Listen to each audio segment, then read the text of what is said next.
Hello friends, welcome to my channel. तो चलिए आज देखते हैं ज्योग्राफी से 10 क्वेश्चन, प्रीवियस क्वेश्चन। तो जो हमारे चैनल पर नए हैं, चैनल को जरूर सब्सक्राइब कर ले ताकि आपको नोटिफिकेशन जो है मिलता रहे। ठीक है, तो आइए देखते हैं आज का पहला क्वेश्चन क्या है ज्योग्राफी में।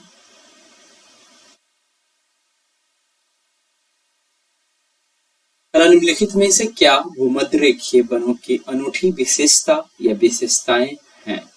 ठीक है, नीचे दिए गए कोड का उपयोग करके सही उत्तर चुनिए।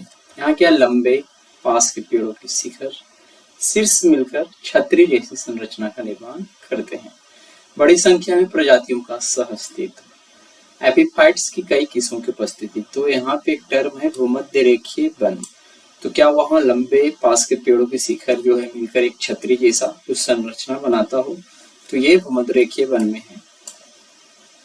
बड़ी संख्या में प्रजातियों का सहअस्तित्व, यहाँ बड़ी संख्या में प्रजाति भी होंगी यानी जैव विविधता होगा।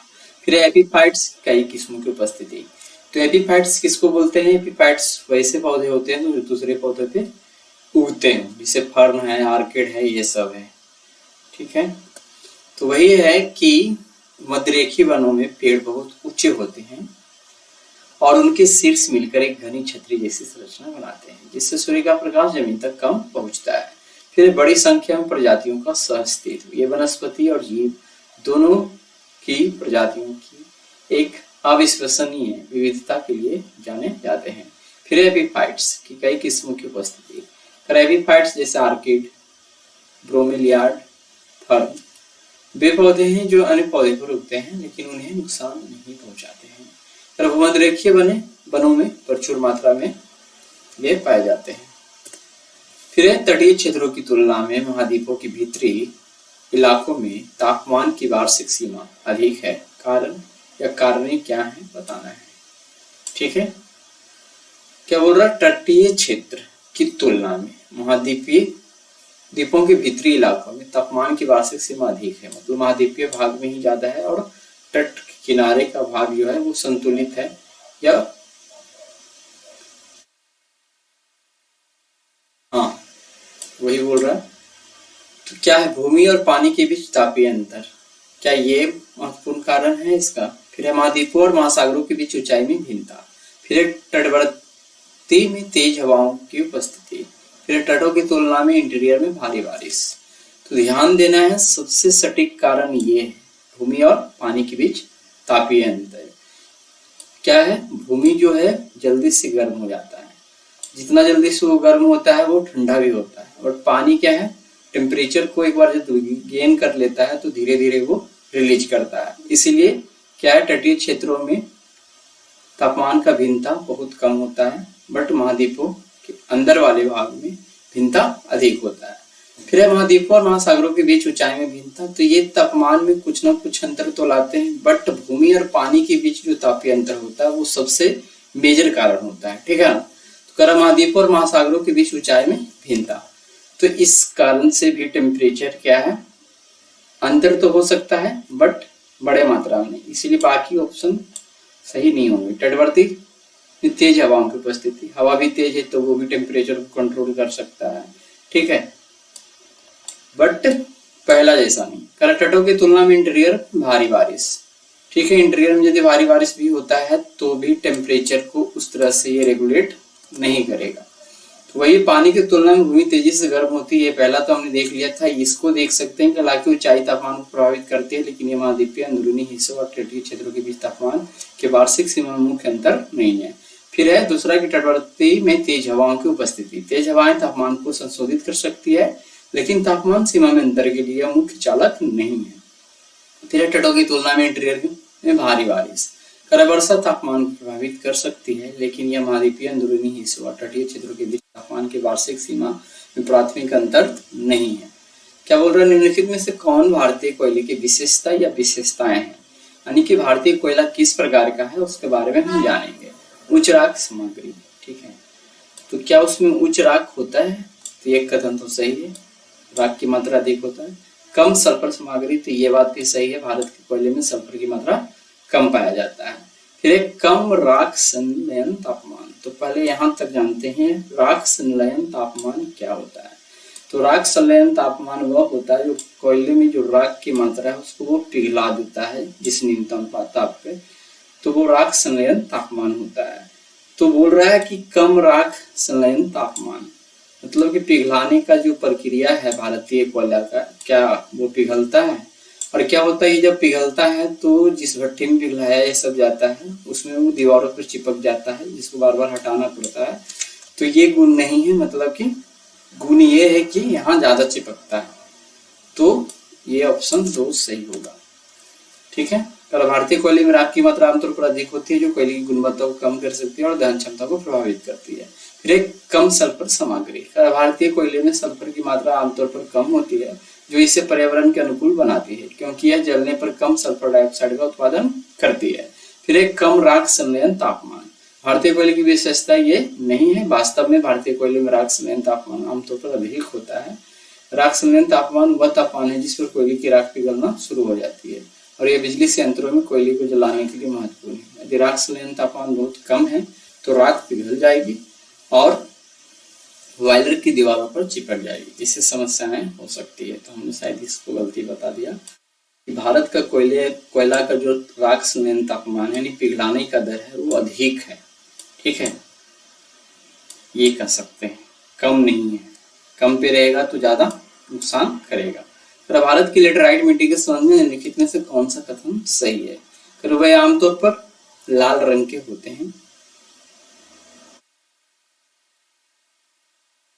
वे नाइट्रोजन और पोटास से प्रचुर होते हैं। फिर वे राजस्थान और उत्तर प्रदेश में अच्छी तरह से विकसित होते हैं। करेन मिट्टी पर साबूदाना और काजू अच्छी तरह से उगते हैं। ठीक है, तो क्या बोल रहा है कि वे राजस्थान और उत्तर प्रदेश में अच्छी तरह से विकसित होते हैं। फिर है इन मिट्टी पर साबूदाना और काजू अच्छी तरह से उगते हैं। तब ये यदि 3 सही होगा तो 4 गलत होगा और यदि 3 गलत होगा तो 4 सही होगा। तो एक चीज ध्यान देना है कि उत्तर प्रदेश ये सब में काजू ये सब तो नहीं होता है। तो लेटराइट मिट्टी में काजू ये सब होता है कि नहीं, ये तो अलग बात है। तो इसमें सही कौन है? वे आमतौर पर लाल रंग के होते हैं। पहला तो सही है। ठीक है, पहला सही है। लेटराइट मिट्टी जहां तक है राजस्थान उत्तर प्रदेश में नहीं पाया जाएगा, तो यही सही है, ऑप्शन 4। ठीक है, 1 और 4 ऑप्शन सही है। वे नाइट्रोजन और पोटास में प्रचुर होते हैं, ये बात गलत है। साथ ही साथ वे राजस्थान और उत्तर प्रदेश में अच्छी तरह से विकसित होते हैं, ये भी गलत है। क्या है? लेटराइट मिट्टी का लाल रंग आयरन ऑक्साइड की उच्च सामग्री के कारण होता है। और वे नाइट्रोजन और पोटास से प्रचुर होते हैं। कर ये कथन गलत है। लेटराइट मिट्टी आमतौर पर नाइट्रोजन, पोटास और फास्फोरस जैसे आवश्यक पोषक तत्वों में कम होती है। ठीक है, तो यहाँ पे क्या क्या नहीं है? नाइट्रोजन नहीं है लेटराइट मिट्टी में, पोटास नहीं है, फास्फोरस नहीं है। ठीक है, और भारी वर्षा के कारण लीचिंग से उनके पोषक तत्व बह जाते हैं। साथ ही साथ लेटराइट मिट्टी में इसमें जो क्या पोषक तत्व है वो निक्षालन के कारण, उससे बोल देंगे क्या उसको बोल सकते हैं, धुल कर क्या है बह जाते हैं। और वे राजस्थान और उत्तर प्रदेश में अच्छी तरह से विकसित हैं। कर यह कथन गलत है क्योंकि लेटराइट मिट्टी मुख्य रूप से पश्चिमी घाट में, पूर्वी घाट में और भारत के कुछ उत्तर पूर्वी क्षेत्रों जैसे उच्च वर्षा वाले क्षेत्रों में पाई जाती है। राजस्थान उत्तर प्रदेश में मुख्य रूप से जलोढ़ मिट्टी पाई जाती है। इन मिट्टी पर साबूदाना और काजू अच्छी तरह से उगते हैं। तो ये कथन सत्य है क्योंकि लेटराइट मिट्टी नारियल, सुपारी, चाय, कॉफी, रबर, साबूदाना और काजू जैसे बागानी फसलों के लिए उपयुक्त होता है। क्या क्या है? नारियल, सुपारी, चाय, कॉफी, रबर और साबूदाना और काजू। आइए देखते हैं निम्नलिखित कथनों पर विचार कीजिए। गोंडवाना बिस्तरों में, गोंडवाना है बिस्तर नहीं बेड्स। ठीक है, तो बात वही है, गोंडवाना बिस्तरों में प्राकृतिक गैस होती है। यहाँ पे एक कोडरमा था, ये आधा अधूरा रह गया, कोडरमा। ठीक है, तो गोंडवाना बिस्तरों में प्राकृतिक गैस होती है, तो ये कथन गलत है। कोडरमा में माइका होता है, तो ये तो सही है। धरवाद पेट्रोलियम के लिए प्रसिद्ध है, तो ये देखना पड़ेगा, धारवाड़ पेट्रोलियम के लिए तो नहीं प्रसिद्ध है, ठीक है। गोंडवाना जो है ये कोयला के लिए होना चाहिए। तो आइए देखते हैं, तो केवल यहाँ पे 2 आंसर हो जाएगा। पर गोंडवाना बिस्तरों में प्राकृतिक गैस नहीं बल्कि कोयला प्रचुर मात्रा में पाया जाता है। भारत के अधिकांश कोयला भंडार गोंडवाना क्रम की चट्टानों में पाए जाते हैं। तो गोंडवाना बिस्तर, गोंडवाना बेड में क्या पाया जाता है? कोयला, ना कि प्राकृतिक गैस, ठीक है। प्राकृतिक गैस जनरली निकलता है जहां से पेट्रोलियम निकलता है, उसके साथ ही निकलता है प्राकृतिक गैस भी, बट यहाँ कोयला के साथ मीथेन ये सब निकलता है। लेकिन मेनली जो है प्राकृतिक गैस निकलने की बात आती है तो पेट्रोलियम को ही माना जाता है। तो भारत के अधिकांश कोयला भंडार गोंडवाना ग्राम की चट्टानों में पाए जाते हैं। फिर कोडरमा झारखंड मीका अभ्रक उत्पादन के लिए प्रसिद्ध है। कोडरमा को भारत की अभ्रक राजधानी भी कहा जाता है। फिर ये कथन 3 गलत है। क्यों गलत है? तो धारवाड़ चट्टानें पेट्रोलियम के लिए नहीं बल्कि लौह अयस्क, मैग्नीज, सोना, तांबा, क्रोमियम और अन्य मूल्यवान खनिजों के लिए प्रसिद्ध है। पेट्रोलियम ज्यादातर तल छट्टी चट्टानों में पाया जाता है। चलिए आगे देखते हैं। निम्नलिखित फसलों पर विचार कीजिए। कपास, मूंगफली, चावल, गेहूं, इनमें से कौन सी खरीफ की फसलें हैं? 1 और 4, केवल 2 और 3, 1, 2 और 3 और 2, 3 और 4। तो क्या बोल रहे हैं? निम्नलिखित फसलों पर विचार कीजिए, इसमें कौन सा खरीफ की फसल है? तो खरीफ की फसल की बात करें तो यहाँ पे सबसे पहले गेहूं क्या है? रबी फसल है, ठीक है। एक फकीर जिसके पेट में लकीर, ये पहली का उत्तर यही है, गेहूं। तो निम्नलिखित फसलों पर विचार कीजिए और बताइए कि खरीफ की फसल है। तो चावल तो खरीफ की फसल है। क्या मूंगफली भी उसी समय होता है? तो होता है। और कपास भी होता है खरीफ के टाइम में ही। तो यहाँ 1, 2, 3 तीनों सही हो जाएगा, ठीक है। तो गेहूं सिर्फ रबी है, बाकी क्या है? खरीफ है। खरीफ की फसलें मानसून के मौसम में बोई जाती है, जून जुलाई में, और शरद ऋतु में काटी जाती है, सितंबर अक्टूबर के टाइम में। रबी की फसलें सर्दियों में बोई जाती है, अक्टूबर नवंबर में, और बसंत में काटी जाती है, मार्च अप्रैल में, ठीक है।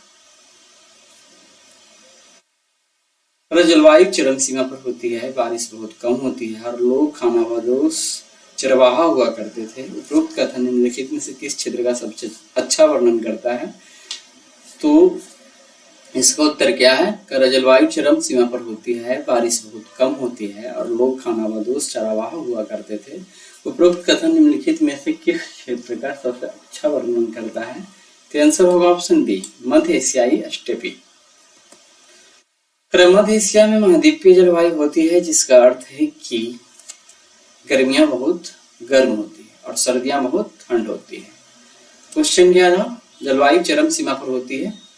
चरम सीमा मतलब होता है, आप उसको क्या बोल सकते हैं? इंग्लिश में तो फिलहाल ध्यान में नहीं है, नहीं, भ्रष्ट स्थिति में एक तरह से। बारिश बहुत कम होती है और लोग खानाबदोश चरवाहा हुआ करते थे। तो ये किसकी बात है? मध्य एशियाई स्टेपी, घास की मैदान, ठीक है। मध्य एशिया महाद्वीपीय जलवायु होती है, जिसका अर्थ है कि गर्मियां बहुत गर्म होती है और सर्दियां बहुत ठंडी होती है। बारिश बहुत कम होती है। तो मध्य एशियाई स्टेपी एक अर्ध शुष्क क्षेत्र है जिसमें वर्षा कम होती है। लोग चरावा हुआ करते थे। तो ऐतिहासिक रूप से मध्य एशिया में कई लोग खानाबदोश चरवाहा थे, जो अपने पशुओं को चराने के लिए जगह जगह घूमते रहते थे, उसी को खानाबदोश बोलते हैं। फिर है अन्य विकल्प में कि अफ्रीकी सवाना। सवाना में लंबी घास और छितरे हुए पेड़ होते हैं और वर्षा आमतौर पर स्टेपी से अधिक होती है। तो अफ्रीकी सवाना की बात क्या है? इसमें घास, लंबी घास होते हैं, छितरे हुए पेड़ होते हैं और वर्षा आमतौर पर स्टेपी से कुछ अधिक होता है। फिर उत्तरी अमेरिकी प्रेरीज, और ये पूछा भी जाता है प्रेरीज का घास में का मैदान कहाँ मिलता है? तो उत्तरी अमेरिका में। प्रेरी में स्टेपी की तुलना में अधिक वर्षा होती है और कृषि अधिक समान। साइबेरियन टुंड्रा में पेड़ नहीं होते हैं और यह वर्षा के अधिकांश समय बर्फ से ढका रहता है। आंधी के समय आसमान में गड़गड़ाहट का उत्पादन होता है। तो किस कारण से होता है? आकाश में क्यूमुलोनिम्बस बादलों का मिलना। फिर बिजली जो वर्षा में बादलों को अलग करती है। फिर हवा और पानी के कणों का हिंसक उर्ध्वगमन, ठीक है। यहाँ पे आंधी के समय आसमान में गड़गड़ाहट का उत्पादन।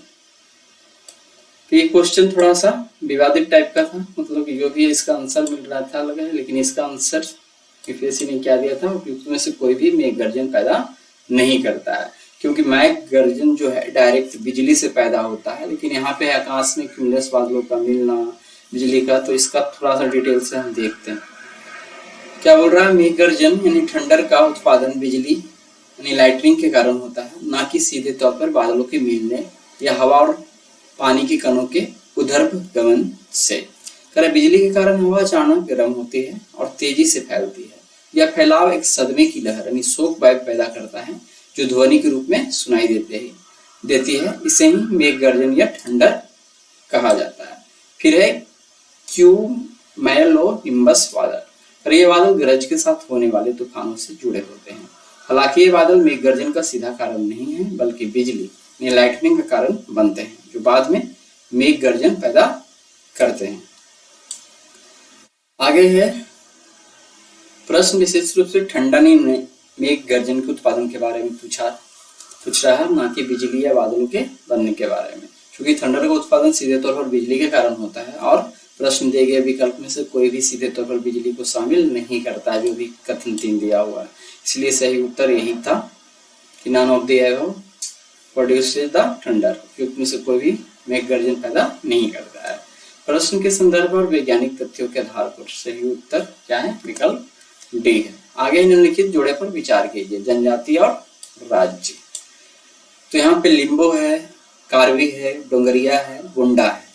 ठीक है, उपयुक्त में से कौन सी जोड़ी सही ढंग से मेल होती है या मेल खाती है? तो लिम्बो जो है या लिम्बू है वो सिक्किम में पाया जाता है। कार्बी है, कार्बी शायद या असम में पाया जाना चाहिए, ठीक है, हिमाचल प्रदेश में नहीं। डोंगरिया कोंद ये उड़ीसा में पाया जाता है, ये ठीक है। बुंडा भी है जो उड़ीसा में ही पाया जाता है। तो 1 और 3 सही है, बाकी 2 गलत है, इसीलिए क्या हो जाएगा, 1 और 3 सही। तो लिम्बो जो है सिक्किम में, यह जोड़ी सही है। लिम्बू या लिम्बू जनजाति मुख्य रूप से सिक्किम और नेपाल के कुछ हिस्सों में पाई जाती है। फिर एक कार्बी हिमाचल प्रदेश, तो ये जोड़ी गलत है, क्योंकि यह मुख्य रूप से असम में पाई जाती है। इसके लिए आप बहुत सारा जनजाति का लिस्ट देख सकते हैं कौन कहाँ पाया जाता है, फिलहाल तो हमने यहाँ ऐड नहीं किया। डोंगरिया कोंद उड़ीसा में, यह जोड़ी सही है। डोंगरिया कोंद उड़ीसा की एक विशेष रूप से कमजोर जनजातीय समूह या पीवीटी की है। फिर है बोंडा, ये तमिलनाडु में नहीं पाया जाता है, ये कहाँ पाया जाता है, बोंडा जनजाति उड़ीसा में पाई जाती है। फिर है निम्नलिखित में कौन सा एक द्वीपों का युग्म है जो 10 डिग्री जल संधि या 10 डिग्री चैनल द्वारा एक दूसरे से अलग होता है? तो ये तो क्वेश्चन पुराना टाइप का हो गया है और फेमस टाइप का हो गया, तो आंसर क्या है, अंडमान और निकोबार। 10 डिग्री चैनल अंडमान और निकोबार द्वीपों को एक दूसरे से अलग करता है। यह चैनल लगभग 150 किलोमीटर चौड़ा है और बंगाल की खाड़ी में क्या है, ये स्थित है। ठीक है, तो आइए देखते हैं। अब कल मिलते हैं साइंस के टॉपिक के साथ। तो आज का वीडियो यहीं पे खत्म करते हैं। इसी प्रकार से हमारे चैनल पे बने रहिए, वीडियो को देखते रहें, और वीडियो अच्छा लगा हो तो चैनल को सब्सक्राइब जरूर कर लें।